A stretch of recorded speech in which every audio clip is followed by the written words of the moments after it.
Sonríe, sí se puede. Este podcast nace de mi necesidad de transmitir un mensaje cargado de conocimiento, vivencias y experiencias que te permitirán cambiar las limitaciones de tu mente por acciones para obtener resultados. Soy Isabel Restrepo y les quiero regalar este espacio porque sí se puede.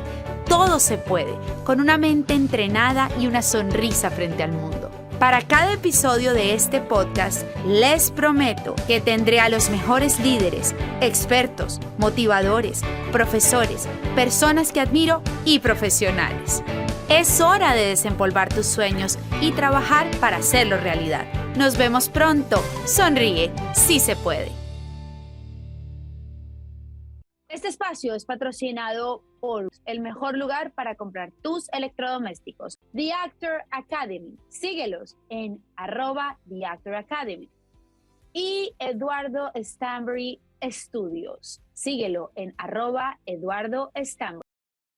Hola, bienvenidos a un episodio más de este podcast Sonríe, sí se puede.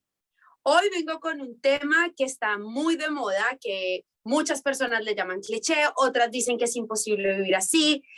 Realmente es un tema que tiene mucha controversia, pero que al final todos los seres humanos necesitamos en nuestra vida, y es la felicidad. Pero la gran pregunta es, ¿cómo podemos sentir esa felicidad? ¿Cómo podemos vivir felices? Evidentemente, los seres humanos tenemos todo tipo de emociones durante nuestro día y durante nuestra vida, pero tener un mindset de felicidad es muy importante para traer cosas buenas, pero no siempre es fácil lograrlo. Hoy tengo una invitada muy especial. Ella es abogada, pero es coach también y se ha especializado en investigar cómo lograr esa felicidad que todos buscamos. Ella es Silvia Ramírez. Silvia, bienvenida al podcast Sonríe, sí se puede. Isabel, qué gusto estar aquí. Muchas gracias por la invitación y gracias por esa introducción, porque siento que muchas personas se sienten identificadas con lo que acabas de decir.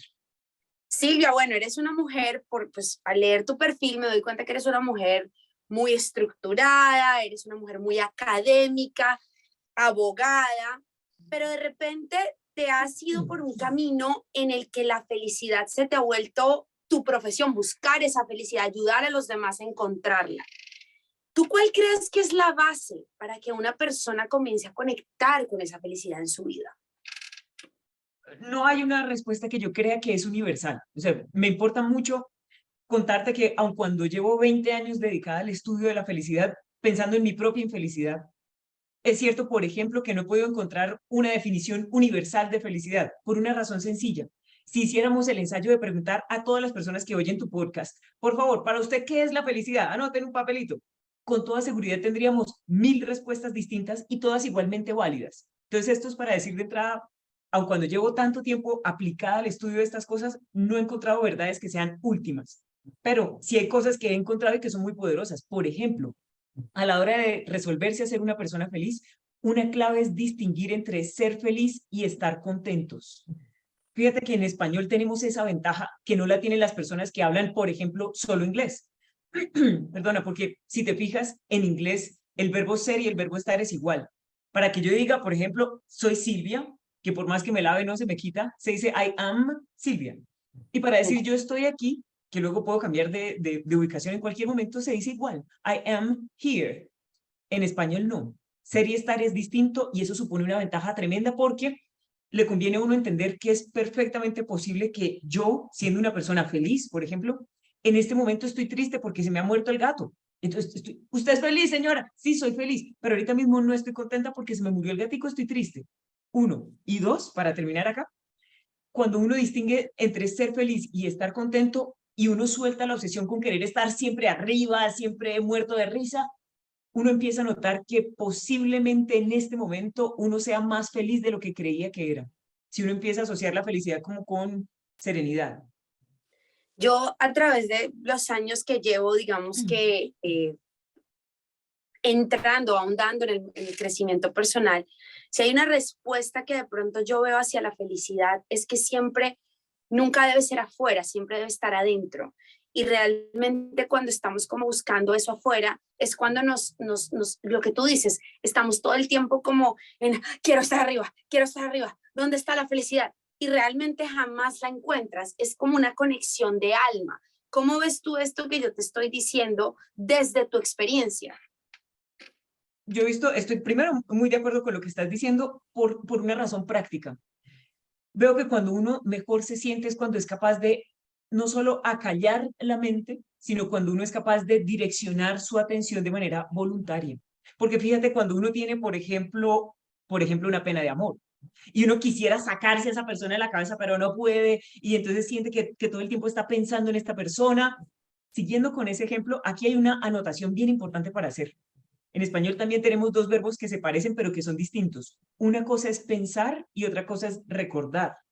En estricto rigor, yo ahí no estoy pensando, estoy recordando, estoy rumiando todo el tiempo un pensamiento. Pero volviendo a lo que estabas diciendo, lo que quiero decir es, sí creo que uno, cuando consigue prestar atención voluntariamente en algo, cuando uno toma el control sobre sus pensamientos en lo que pueda, empieza a notar que en realidad no hay algo del mundo exterior que pueda ofrecerle a uno tanta serenidad, tanta tranquilidad, tanto bienestar como el que uno por sí mismo es capaz de lograr cuando puede aquietar la mente, que en términos prácticos supone una invitación a que empecemos a, por ejemplo, incorporar la meditación en nuestros hábitos cotidianos, porque el provecho es total. Yo creo que esa es una de las herramientas más bonitas y más difíciles de entrar a tu vida, porque callar nuestra mente, como tú dices, es un reto. Callar nuestro alrededor es un reto y a veces no encontramos ni siquiera estos 10 minutos, pero sí he visto el cambio de personas que de repente dicen, no más, no puedo más con este ruido, y van y hacen esos 10 minutos, no tienes que ser Buda para lograrlo, y cambia completamente tu forma de ver la vida, de abordar el día. Ahora, esta pregunta te va a parecer rarísima, pero yo creo que es algo que todos queremos saber. ¿Se puede ser feliz estando triste? Yo creo que sí, con una condición. Hay una pregunta que puede ser anterior a esta y es, entonces, ¿qué hay que entender como por felicidad? ¿Cómo puedo saber que soy una persona feliz? A mí me parece que uno es feliz cuando se está asegurando de ser la mejor persona que uno puede ser. Te lo voy a poner con un ejemplo contigo. Supongamos, aun cuando no tengo el gusto de conocerte y de conocer tu vida, pero supongamos que eres mamá, tienes un hijito y supongamos que tu hijo está muy enfermo por cualquier razón. Supongamos también que todas las cosas que tú podías hacer en pos de la curación de tu niño, tú las has hecho, absolutamente todas. Usaste no solo tus ahorros, conseguiste ayuda externa, pediste un permiso en tu trabajo, lo que sea, tú lo hiciste. Y estás en este momento en el hospital con tu niño y la vida de él se está viendo ya comprometida. ¿Estás triste? Pero claro que estás triste. En ese momento, pues es que estás viendo que tu niño se te va. Pero al tiempo tienes la serenidad de pensar, caramba, la mejor Isabel que yo pude ser, lo fui. Imagínate la alternativa. Imagínate que tú, por comprarte una cartera carísima, dejaste de pagar el tratamiento de tu hijo y ahora lo estás viendo conectado a una máquina. Ahí sí siente uno la miseria. Entonces creo que no es ojo, no es una garantía para que uno siempre esté sonriendo. Es para asegurarse uno de ser la mejor persona que uno puede ser, es la garantía para que se abra la puerta de manera que uno pueda entender que algo siendo doloroso al tiempo puede ser muy hermoso, como es el caso, por ejemplo, de la película esta de La vida es bella, un escenario que era terrible y que al tiempo tenía una belleza que le era propia. ¿Por qué? Porque el papá estaba haciendo estaba haciendo la mejor persona que podía ser. Yo creo que por ahí va la cosa, en una cuestión de procurar uno nunca traicionarse a sí mismo y no admitir de uno mismo la mediocridad en relación con lo que uno puede ser ante su vida. Es para ti, hoy en día, después de 20 años, ¿qué es la felicidad en sí misma? ¿Qué es? ¿Cómo defines tu felicidad? Pues ahí tengo dos respuestas. La corta es que no sé, y ahí pararía la historia. La que es un poquito más larga es que para mí ser feliz es ser. Por lo siguiente, yo tengo la impresión de que ser feliz es la condición natural del ser humano, es lo normal. Curiosamente no creo que sea algo que uno busque, ni que uno consiga, ni que uno construya. La idea que viene no es mía. Hay un filósofo italiano que se llama Salvatore Natoli. Es profesor en la Universidad de allá y lo sigo con mucho interés. Y el profesor Natoli dice, vea, de verdad, lo normal es ser feliz. Sigue hablando el profesor Natoli. Dice, pensémoslo de la siguiente manera. ¿Cómo hace uno para saber que tiene hambre? Porque lo normal es no tener. Entonces, cuando tengo, me doy cuenta. ¿Cómo hace uno para saber que tiene calor? porque lo normal es tener la temperatura bien. Con la misma lógica, ¿cómo hace uno para saber que está estresado, que está triste o que está de mal genio? Porque lo normal es no estar. Y esto es para concluir en lo siguiente, puede que sí, nuestra felicidad sea nuestra condición originaria, y esto también trae una ventaja. Si seguimos con este hilo de argumentación, la felicidad, por lo tanto, no es algo que uno conquiste en su vida, ni que construya, por ejemplo, sino que es un lugar al que uno vuelve. Es De un acuerdo con mindset. esto, entonces, cuando yo me sienta triste, la pregunta ya no es ¿a qué otro seminario me matriculo? ¿Qué otra cosa me inyecto? No, la pregunta es ¿qué me hace falta terminar de digerir? O bueno, ahora sí, asistencia psicológica, psiquiátrica, cuando hace falta, claro, para volver a la condición que debería ser normal.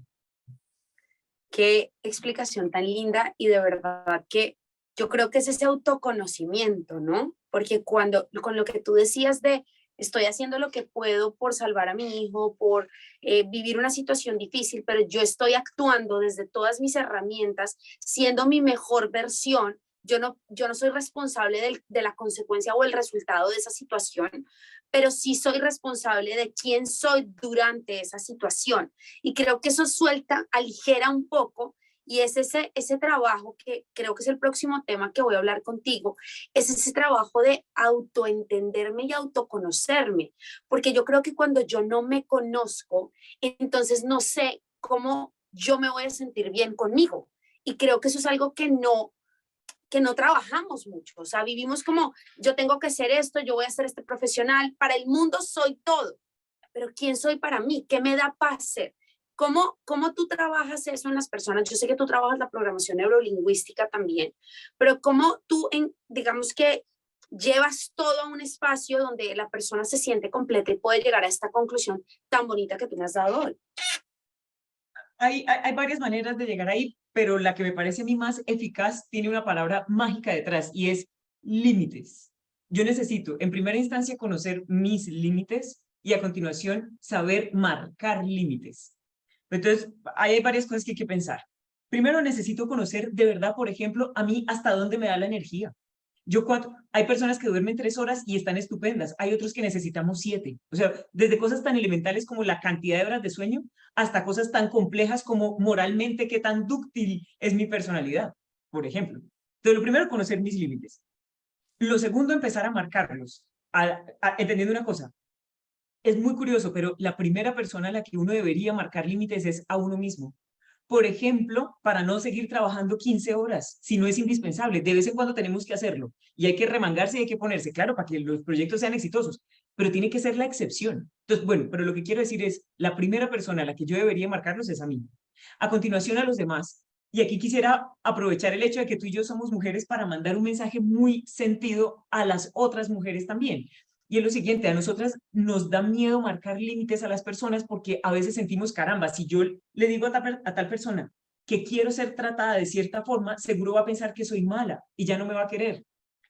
Aquí es muy importante que las señoras y señoritas que nos están oyendo piensen que la cosa es exactamente lo contrario. Cuando uno marca límites con respeto a las otras personas, se gana el respeto de la gente. Y con Totalmente. eso, la vida de uno empieza a sentirse más fluida.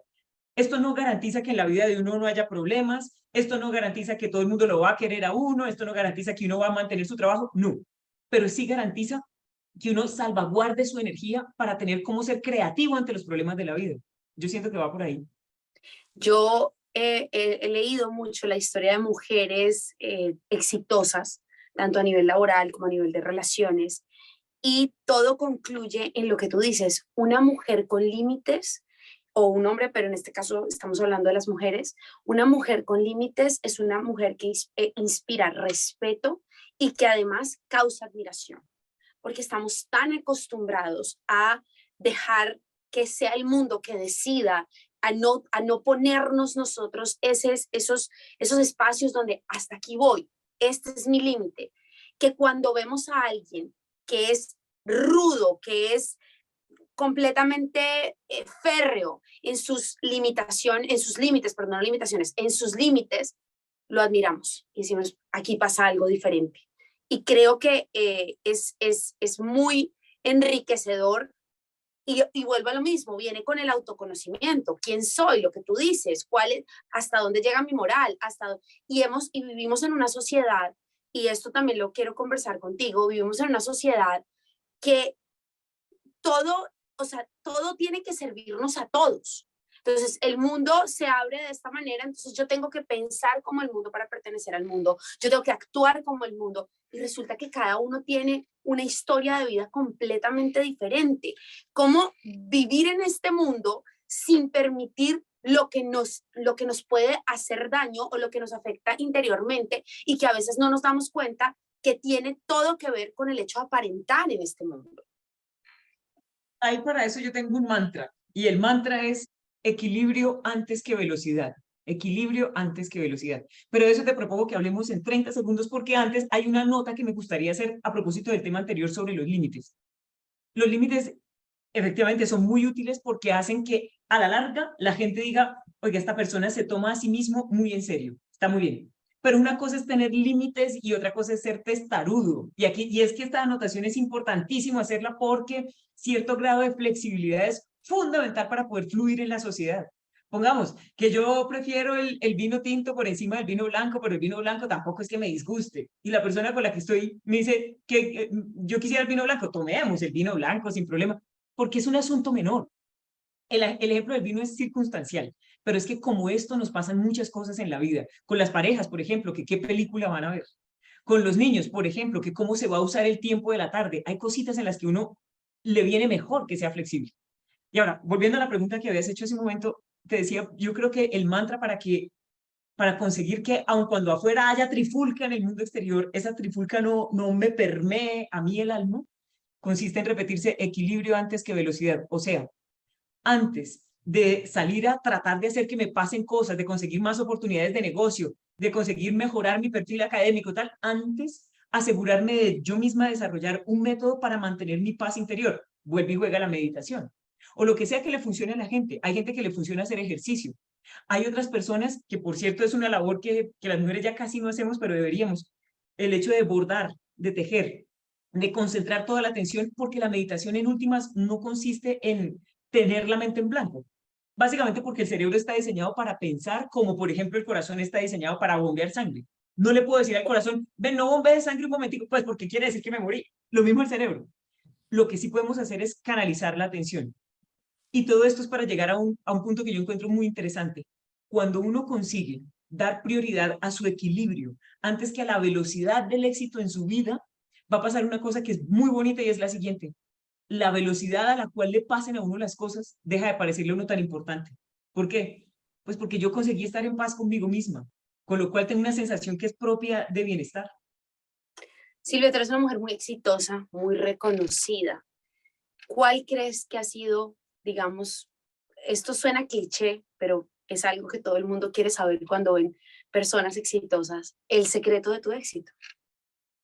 Bueno, el planteamiento de la pregunta es muy halagador, me emociona mucho pensar que me ves así. Muchas gracias. Pues yo creo que detrás de las cosas que he podido lograr y de las que me siento orgullosa, lo que ha habido es la capacidad de decidir sobre la marcha. Me, yo tengo una particularidad y es la de ser una persona muy tímida, porque lo soy, pero soy un tímido funcional, porque soy una persona tímida que habla delante de 5.000 personas, o soy una persona tímida que hacía un programa de radio o que hacía televisión. Me habilité para trabajar, pero pensando en una cosa, y es, yo siento que lo que yo tengo para decir es más importante que la sensación de sonrojarme, con lo cual yo soy capaz de pasar por encima de esto. Pero lo que quiero decir sobre la pregunta de qué creo que hay detrás es, he tenido la capacidad de vencer mi timidez para arriesgarme a decir cosas y testear sobre la marcha. Cuando una herramienta de comunicación no funciona bien, la retiro rápido y plum, propongo otra. Y así, y lo que funciona lo voy replicando más sin obsesionarme tanto con el error, que entre otras cosas es una anotación importante porque estamos en una época donde a uno le dicen equivóquese mucho y equivóquese rápido y tal, lo cual creo parcialmente, pero es que también veo que mucha gente que se queda entonces enfrascada en el error, que se mete a vivir, se queda a vivir ahí ya en el hueco, y tampoco es así. Entender rapidito qué fue lo que falló, prestar más atención a qué fue lo que funcionó, por qué es que está funcionando y replico el modelo y sigo avanzando. Yo creo que nos damos durísimo con el error.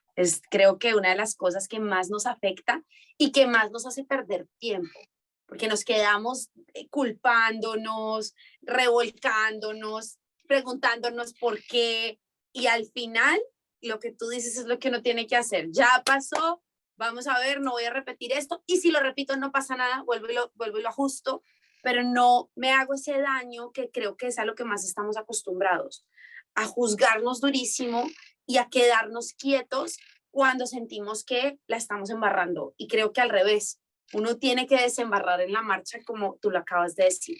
Silvia, para mí ha sido un placer tenerte hoy aquí en el podcast, ha sido un placer recibir todo este conocimiento porque creo que eres una mujer que ha estudiado, que ha sido juiciosa en esta obsesión, por una obsesión positiva, que es buscar la felicidad, que al final es lo que tú dices y que yo siento que cuando conectamos con quienes somos y actuamos en coherencia y en pro de nuestro interior, podemos vivir en esa felicidad. Soy fiel creyente de esa definición. Así que te doy las gracias, Silvia, y te abro las puertas de bienvenida aquí a este podcast para cuando lo quieras.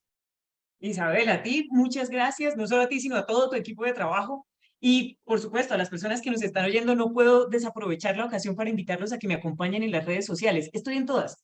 En todas partes me encuentran como @Silvia, pero la primera I es Y, como la Y de yuca. Silvia Network. Y así estoy en todos lados. Así que me va a dar mucho gusto seguir en contacto y por lo pronto gracias por estos minutos que disfruté tantísimo. Qué rico compartir con una persona que de verdad se preocupa por estar enterada de lo que dice. Para mí eso es demasiado importante y es una de las, digamos, de las cosas por las cuales hice este podcast, buscar mujeres, personas como tú que inspiran a los demás, pero desde el conocimiento. Y esto creo que se ha logrado hoy en esta entrevista. Gracias, Silvia. Muchas gracias.